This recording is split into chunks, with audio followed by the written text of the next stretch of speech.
Hello, I'm Jack Perkins. Welcome to Biography. Chicago in the roaring 20s, a town of unending parties, unlimited booze, and unrelenting violence.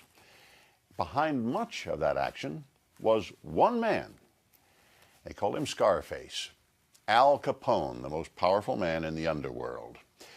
Back in the 20s, Al Capone lorded over a criminal empire worth hundreds of millions of dollars. For a time, he virtually ruled all of Chicago. Capone's power came from his mix of generosity and brutality. He was willing to pay off anyone who could help him and murder anyone who wouldn't. Today on Biography, we hear from some of the people who knew him well and survived the notorious Al Capone.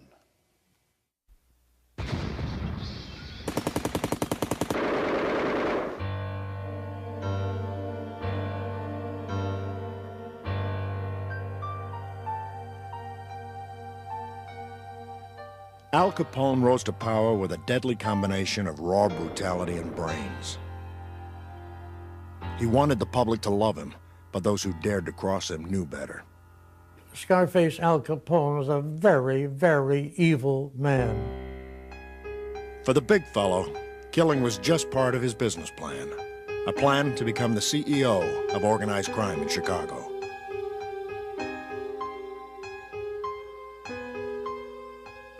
Al Capone was not stupid. Hell, if he was a person who took a legal job, he'd be head of General Motors. But as king of the bootleggers during Prohibition, Scarface Al became more of a celebrity than any mere corporate executive. He became the most famous gangster in the world.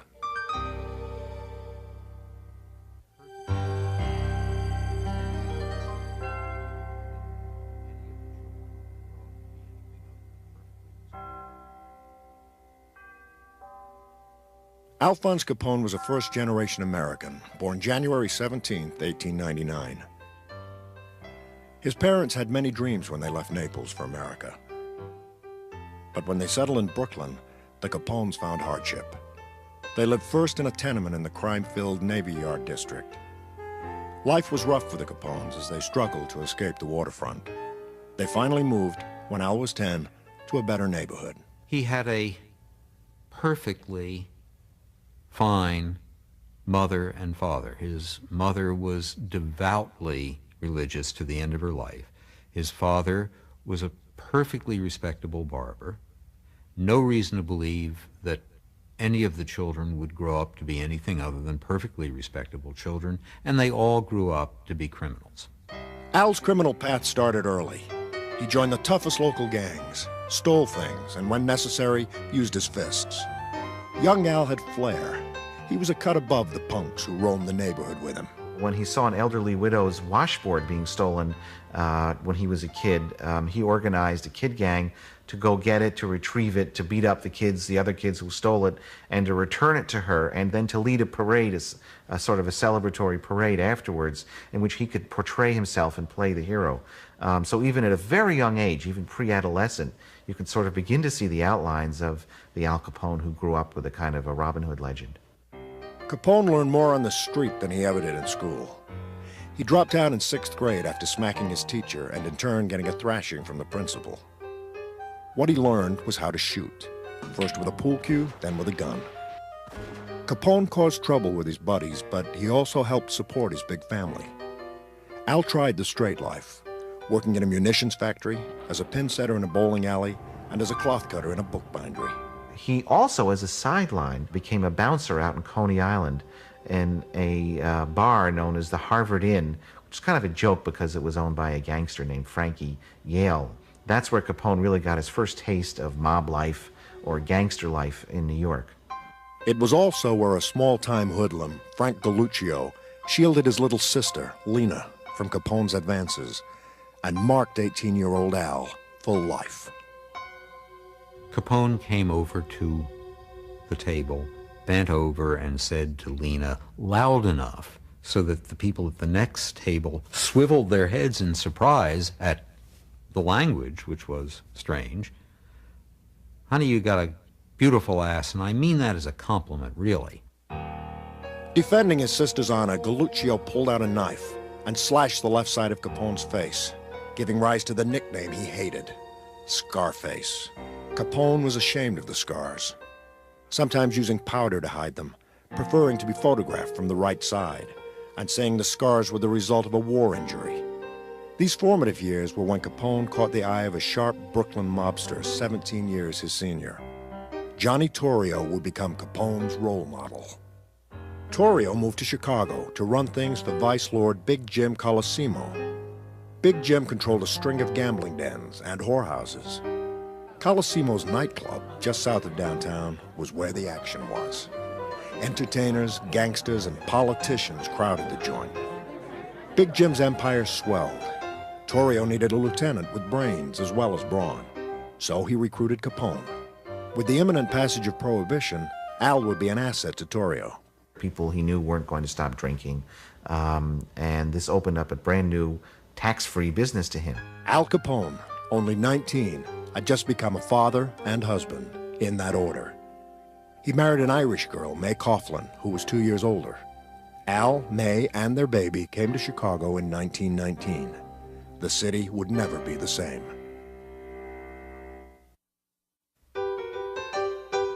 In the roaring 20s, Chicago was synonymous with corruption. Wild nightlife, rampant crime, and flowing booze. When Prohibition became the law in January 1920, it was a special invitation for 20-year-old Al Capone to scheme, move in, take over, and kill anyone who got in his way. Within a few years, Capone would be running a criminal organization the likes of which Chicago had never seen. But first, he had some things to learn from his boss, Johnny Torrio. Torrio was Capone's mentor. It was coming up through the ranks, being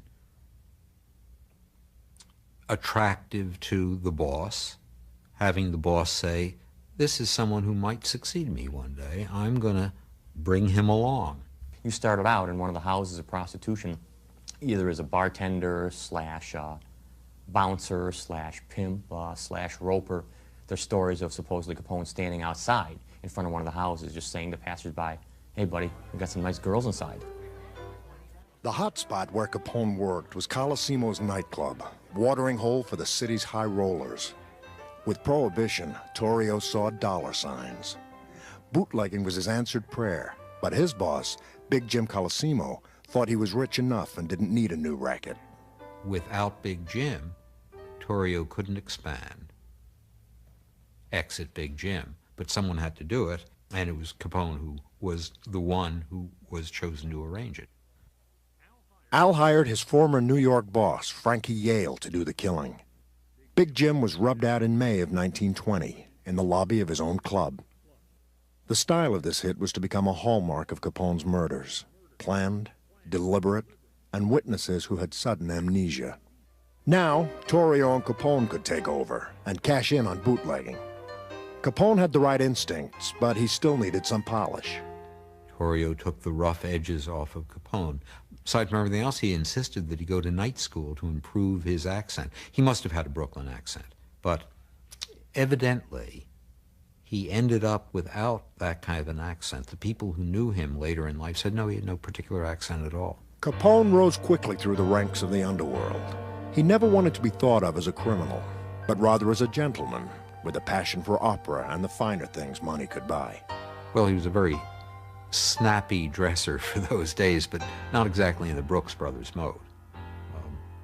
He went to yellow and green were his dominant fashion statement colors, with a milky white Borsalino fedora that was a jam. He wore a huge 11.5 carat pinky ring that cost $50,000. He wore Italian glove silk underwear.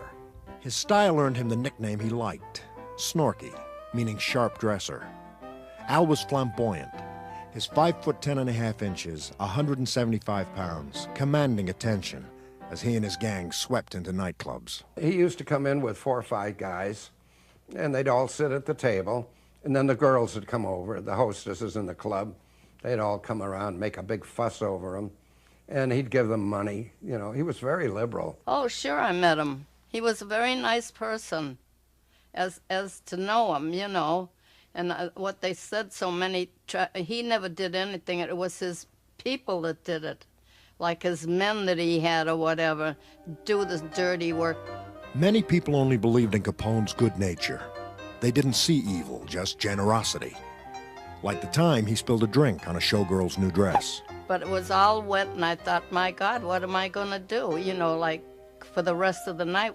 So he did give me some money to go and have it taken care of. I didn't want to take it, and he says, no, you take this. He gave me, I think, $25, I think it was. Well, if he was sitting at the table, he'd call me over, and then every once in a while, when he would come to the club or something, he'd say, get the kid up on the stage and let him do the Charleston, you know, and I'd get a $5 bill. And that was terrific, you know. Capone's family thought he was terrific, too. When his father died in 1920, Al, the dutiful son, brought his family to Chicago. Together, the Capones lived in a 15-room house on the South Side. He brought his brothers into the rackets and supported his sisters comfortably. To the day she died, his younger sister, Mafalda, defended him, writing, I know nothing about his activities outside the family and do not recall any conversations about business matters. Outside the family, he was a different guy. He was regularly unfaithful. He was a lusty man who was dealing with prostitutes and sampled the wares. He would get drunk. He would be away from home for long periods of time. He, in effect, would live away from home. When he wasn't out drinking, gambling, or whoring, Capone studied his boss, Torrio. He learned how Chicago was divvied up and how to bring gangland together to fill the city's thirst for alcohol. In 1922, under Torrio's design, local mobsters made a peace agreement. Everyone would get a cut of the action. That was Torrio's modus operandi, to try and get everybody together and agree. And Capone learned that from Torrio. I think Capone learned to suppress his perhaps naturally violent instincts. This strategy turned bootlegging into big business. Supply was controlled, from breweries to backyard stills. Saloon owners, if they were smart, bought Capone's beer. If you didn't, they would come back and tell you, you better take their beer. This happened over and over again. If you didn't do that again, they would bomb your place and they would blow out the windows. And then they would offer to lend you the money to repair it. Well, nobody else would give you the money to repair your place. Of course, once you did that, you were in effect in business with the Capone organization. The government's estimate is that they took in, on average, $120 million a year in sales from liquor, prostitution, gambling, basically. So they were the equivalent of a probably medium-sized corporation. And it was run in many ways like a business. There were guys with specific functions, like in charge of beer truck repair, in charge of brewery construction, in charge of brewery management. Capone was a brilliant businessman and a brilliant organizer. He couldn't invest money in the conventional sense because that would supply the government with a trail to his organization. So it was an all-cash business that he was in, which was the trinity of gambling, prostitution, and vice. Capone also guaranteed protection from the law by bribing cops and politicians. Al Capone himself once estimated that 50% of the Chicago police force worked for him. So that's a big part of doing business. Otherwise, you wouldn't operate for a minute if you weren't getting protection. 1922 was the year that Capone finally got officially noticed by the Chicago press. In the early hours of August 30th, he was arrested after a night of boozing. Capone's temper erupted when the car he was driving slammed into a taxi, badly injuring the driver. He pulled a gun and threatened the taxi driver, waving around a fake sheriff's badge. When the real police showed up, Capone was arrested. He taunted the officer, boasting that he'd fix this thing. Easy. He did. The charges were dropped. Word that Al walked got around fast. His legend was growing. Now just 23 years old, Al became Torrio's partner at the top of the crime world. While attempts to quench the public's thirst stepped up, so did greed. In 1923, the gangland peace negotiated under Torrio shattered. Chicago's notorious beer wars began and grabbed headlines nationwide. Blood flowed and bombs exploded from September through December. For Capone's enemies, it ended in death. The only thing these guys would do would be to respond with violence. And I mean, violence is sort of a currency for them. It's what they use to get their way. During the entire Prohibition era, 700 people were murdered in Chicago in bootlegging or Prohibition-related crimes. Torrio and Capone won the first round of the gang wars. Confident that control was restored, Torrio went on a 4-month cruise, leaving Capone in charge, giving him license to become the most powerful man in the city. 1924 ushered in a new era for Al Capone. In Chicago, corruption took a detour when a law and order man was elected mayor. Despite his personal distaste for prohibition, he enforced it. So Al set his sights on opportunities for growth in the suburbs, starting with Cicero. It only made him seem to be a much stronger criminal leader. By expanding into the suburbs, he was really able to seal up Chicago lock, stock, and barrel for his own. Cicero was made to order for Capone's gang. It was a working-class bedroom community of 60,000 where bribery worked like a charm. From suburban headquarters at the Hawthorne Hotel, Al cut deals with local officials to operate beer and gambling joints. To keep his power base, Capone rigged the Cicero election. His men shot, beat up, and held voters hostage who were opposed to mob rule. On Election Day, April 1st, 1924, the Capone ticket was victorious. But Al suffered one major defeat. His 30-year-old brother Frank was killed in a shootout with Chicago police. The death of Frank Capone, I think, had a profound effect on Al and turned him from a kind of low-key Johnny Torrio type of racketeer into a much more desperate and violent hoodlum. It made him feel that his own life could be cut short at any time and that he would go for as much as he could. The week after Frank's death, Capone opened Cicero's first betting parlor, the Hawthorne Smoke Shop. Capone always said he had bad luck with horses, but now it didn't matter because he got a hefty take of racetrack profits, especially when the races were fixed. To his friends, he doled out hot tips like candy. He and his bodyguards were walking around, and he comes by the racetrack, and he says, "Hey, kid, how you doing?" He says, "You see number 6? He said, "He's going to win." So one of his goons came over and slipped a ticket in my pocket. It was a $5 ticket. The horse went off at 60 to 1, and with my $5, I think I collected something like $300 and some dollars. Capone and his boss, Johnny Torrio, now had their hands in the till of 160 gambling joints and 123 saloons just in Cicero. Not everyone, however, was so impressed.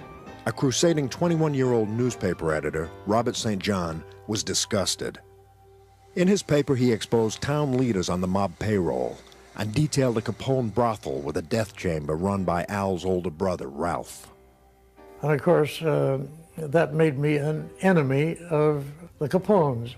As I was going to my office early one morning, I glanced up and saw a big black touring car come roaring toward the intersection. This car screeched to a halt and 4 men jumped out. I recognized Ralph Capone immediately, and they headed for me, and I was halfway across the intersection. I dropped to the ground, curled up, and put my head between my legs, and they gave me a real working over. Blackjacks and billies, but the interesting weapon they used was a cake of soap in a knitted woolen sock. This was one of the Capone's favorite murder instruments, because if using this instrument, if they hit the base and the neck and the base of the skull, you can kill a person. This time, though, it didn't work. St. John survived and was hospitalized. And when I got out to pay my bill, the cashier of the hospital said, "Oh, your bill was paid this morning." And I said, "Oh, there's some mistake. It can't have been paid." "Oh, yes." And they described the man who had paid it. A slight scar on his left cheek. It was Capone. To add insult to injury, Big Al had also bought controlling interest in St. John's newspaper. Capone's takeover of other suburbs was easier. In Chicago Heights, he helped local mobsters win their gang war. In return, Capone made a financial killing, gaining an interstate bootlegging network. At one time, it was reported that Chicago Heights was worth around $36 million to him. By having the Chicago Heights people behind him, his network would virtually double in size. Capone joined forces with the Chicago Heights mob, and in a town where corruption ruled, the big fella was royalty. And there were times when he'd ride in an open car and people would come up to him and shake his hand, and you know, he would treat people like they were his friends, like they were family, and because of that, they had a lot of respect for him. That respect paid off. While Capone's boss, Johnny Torrio, was away on his cruise, Al expanded operations, formed new allies, and reaped the profits. When Torrio came back, if there had ever been any question in Torrio's mind that Al Capone was the man to succeed him, that ended it. There was also no question about Capone's explosive temper or loyalty. On May 8th, when Al's accountant, Greasy Thumb Jack Guzik, whined that he'd been kicked around by a local bootlegger, Al took aim. He unloaded a six-shooter into the culprit's head, point blank, in front of 3 witnesses. No one forgot it, but no one would say they remembered it. Al went into hiding, but later turned himself into the police, saying he was out of town the day of the murder. Once again, he beat the rap. There was no way to get Capone on any of the substantive charges. You couldn't get a jury. They knew what would happen to them if they voted a conviction against a gangster. And they said as much. People would ask to be excused. I'd have to carry a gun the rest of my life, said one of them asking to be excused. Capone knew it. He went about his business, ordering the elimination of people who refused to cooperate. The one-way ride was the preferred method. Let's get him in a car and let's take him to a nice secluded place and shoot him and dump him out of the car. So there are no 1 witnesses, 2 innocent bystanders, or any particular problems beyond it. Capone's biggest problem that had to be taken care of was Northside gangster and well-known florist Dion O'Banion.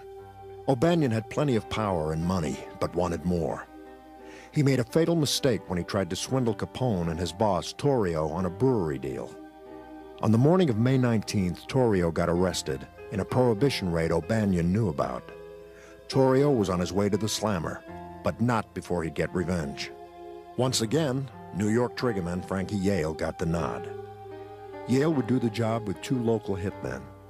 They decided to kill O'Banion on November 10th when he was busy preparing flowers for a gangster funeral. When the 3 hitmen walked into the flower shop, O'Banion reached out to shake Yale's hand. Yale held on as the others pumped O'Banion full of lead.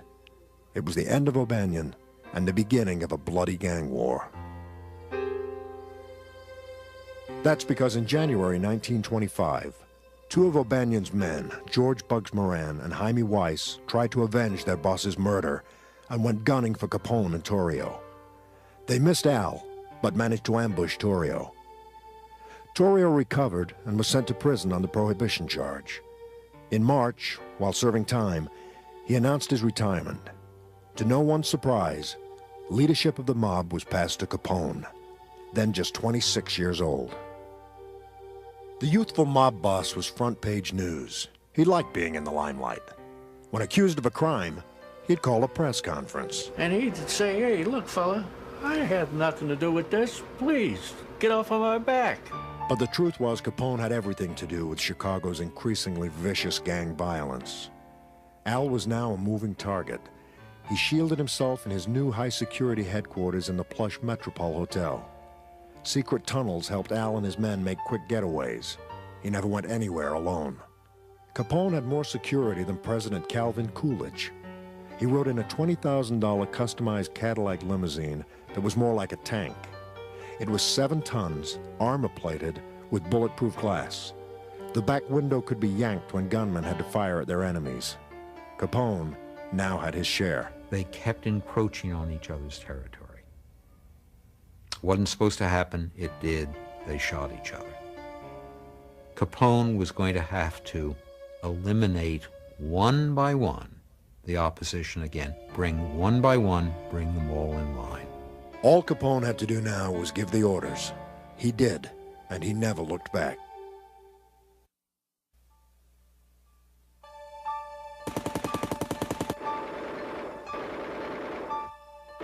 "1925 echoed with gunshots. Violence was escalating with no end in sight. Al Capone and his enemies were fighting with a new weapon, the Tommy gun. It immediately changed the rules of the game because they were much more violent than pistols. Once you combined a machine gun with a moving car, you had a lethal instrument, the likes of which had never been seen before. So they upped the ante in all the gangster wars. Chicago was, for better or worse, kind of the example par excellence of gangland and gangland violence. The violence was much more noticeable and spectacular here than, say, in New York or elsewhere. Capone, however, brought violence to New York. He went there in late December to take his son to a doctor.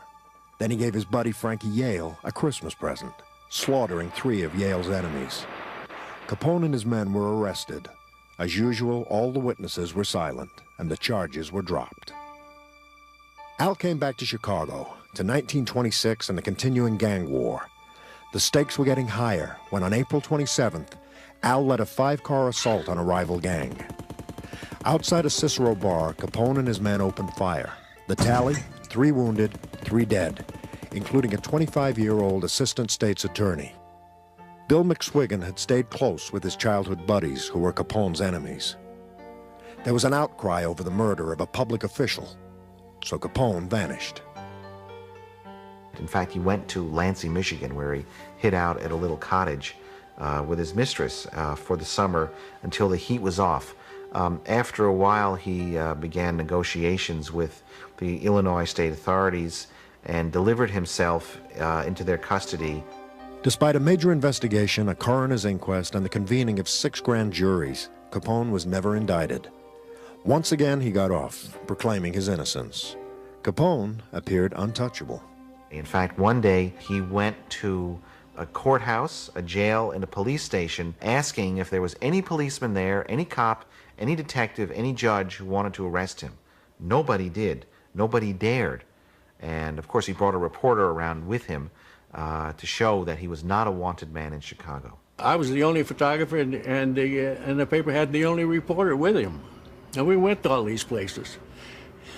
And all these places wanted nothing to do with him. Not everyone stayed out of Capone's way. Trigger-happy Jaime Weiss and Bugs Moran traded shots with Al all during the summer of 1926, but none hit their mark. The most spectacular attempt of all came in late September. Capone was having lunch at the Hawthorne restaurant when a 10-car caravan filled with Weiss's men roared around the corner. Machine gun fire split the air. Capone leapt up and started to run.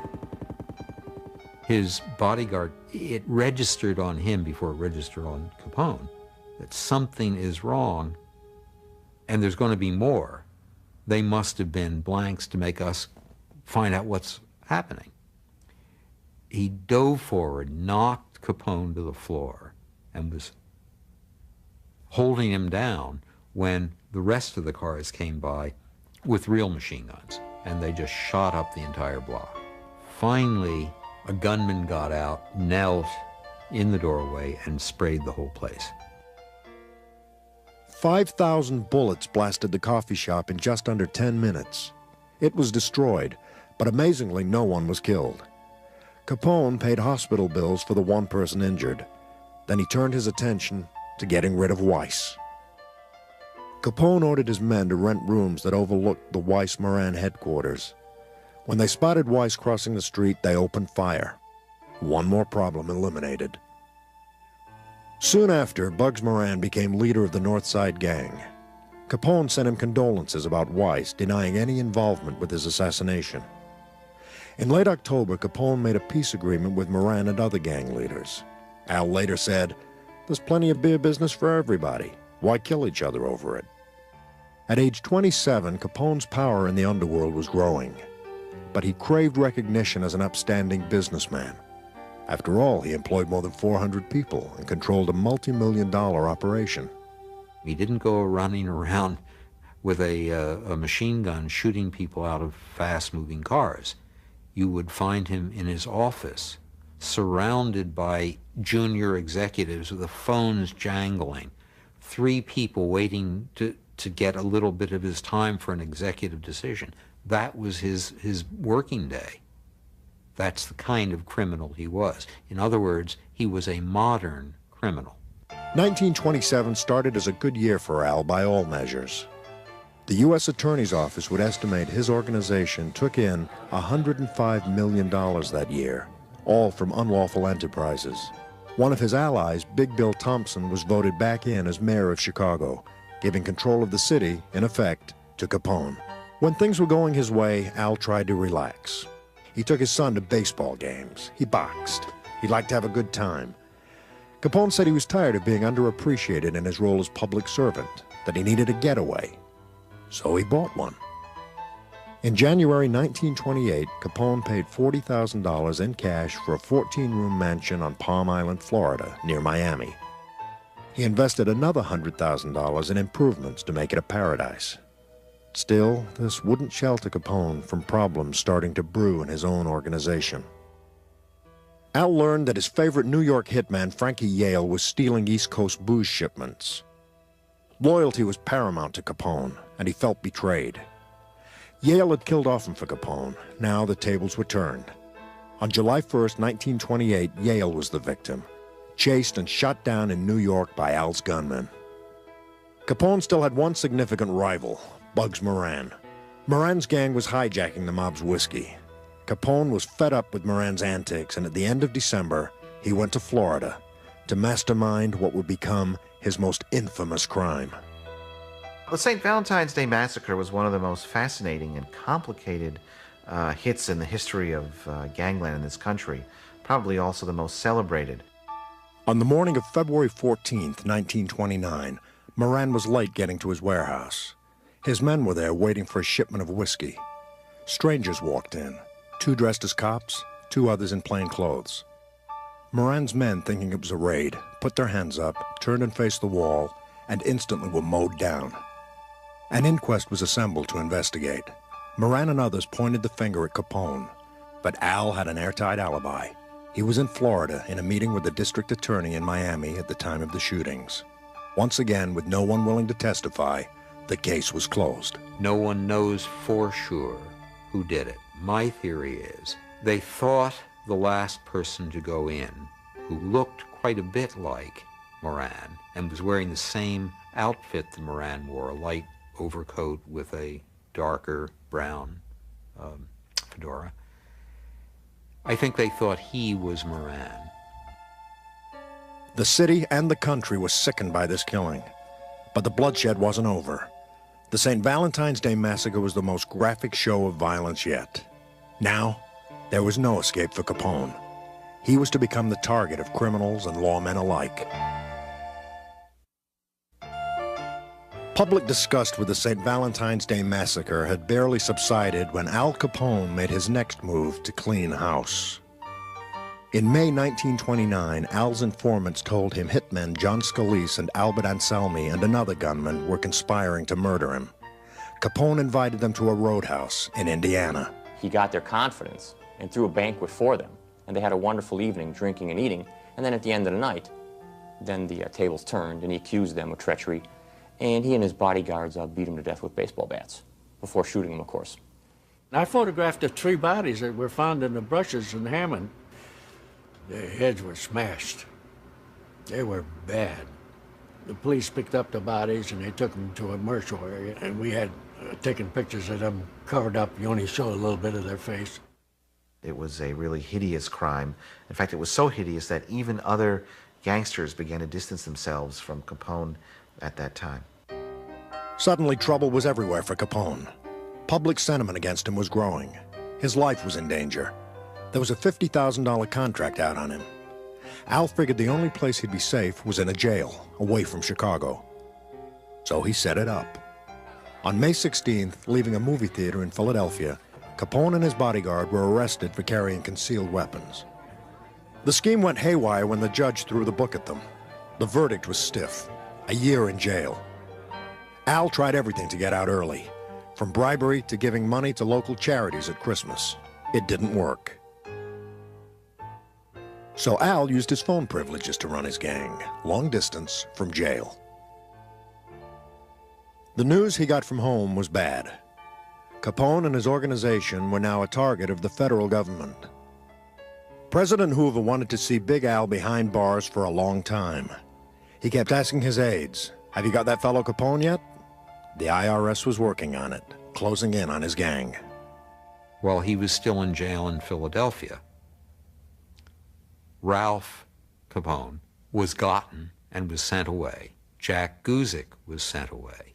Frank Nitti, who was Capone's number 2, was sent away, all on income tax. When Capone left prison in March 1930, new problems awaited him.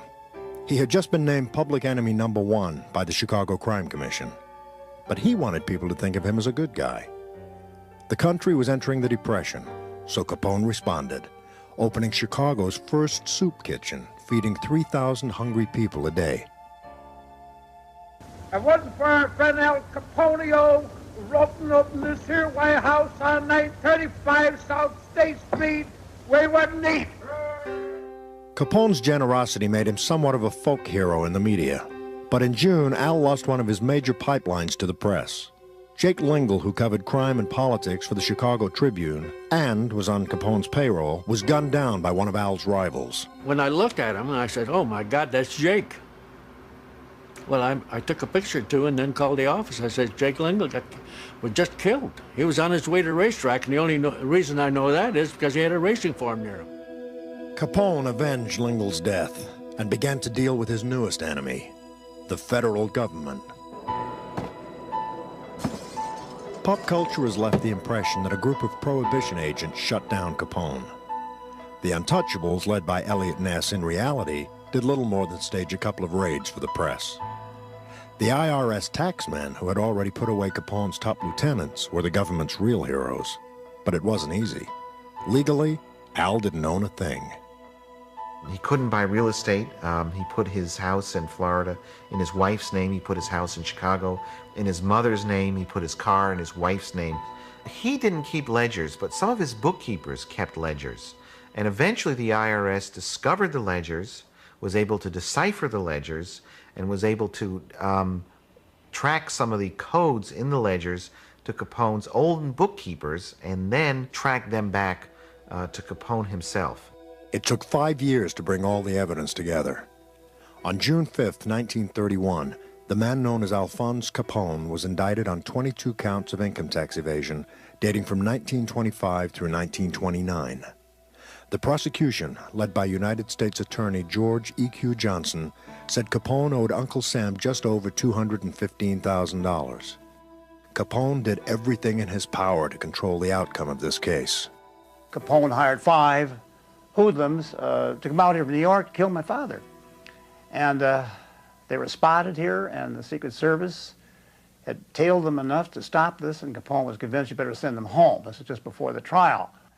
We had a squad car, a Chicago squad car in front of our house on the south side of Chicago, and one in the back part of the house, and my father had Secret Service with him all the time doing this thing. It's the only way to keep him alive.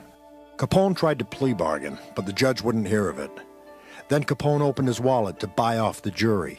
But when the judge found out, he switched jurors moments before the trial was set to begin on October 7th. There was no real defense for Capone. With so many hardworking Americans paying taxes on small salaries and so many out of work, there wasn't much sympathy for Big Al, the big spender.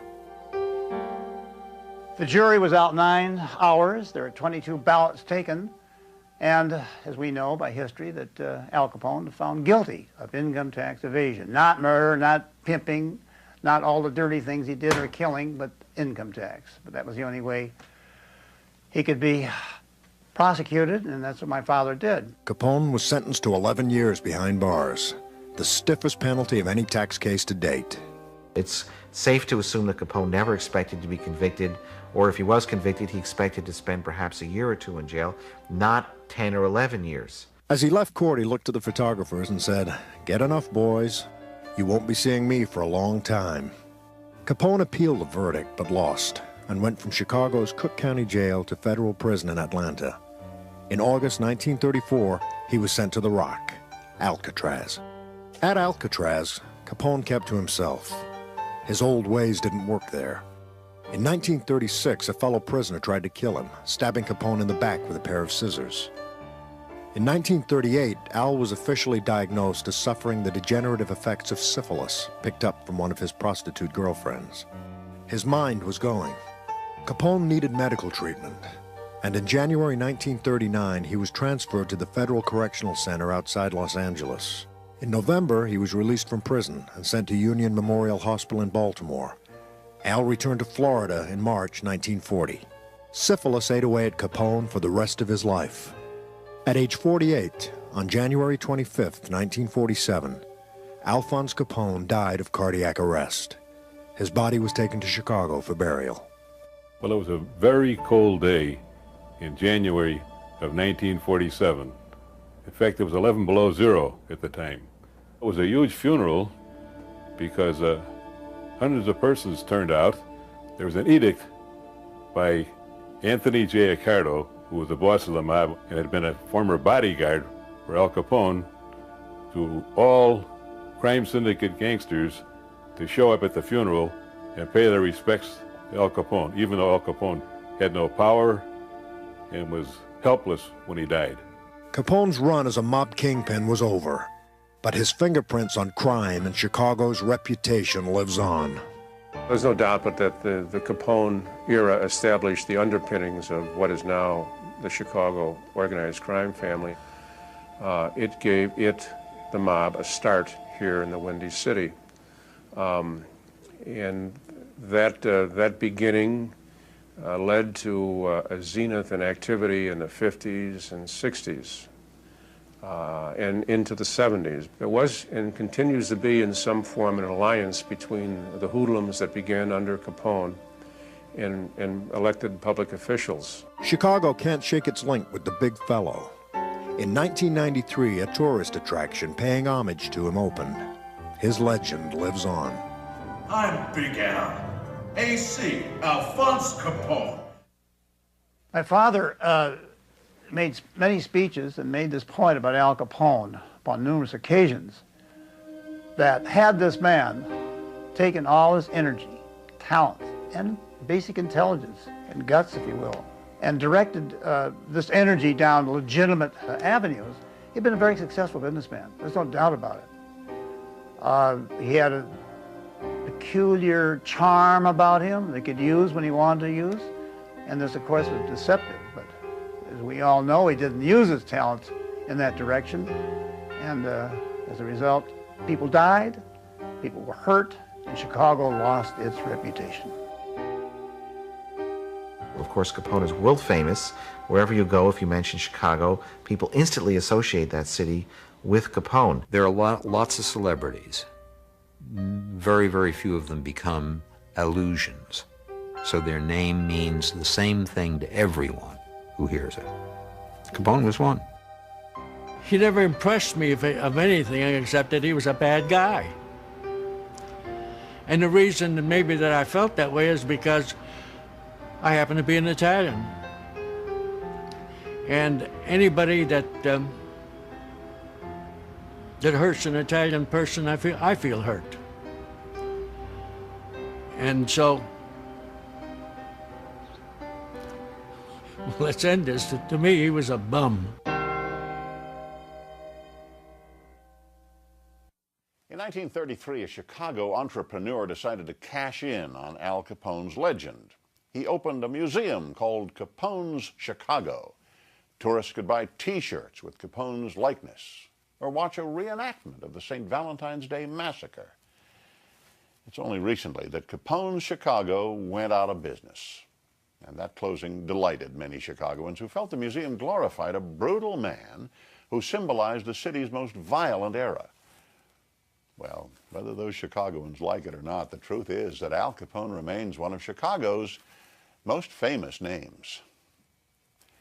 For Biography, I'm Jack Perkins. Thanks for watching.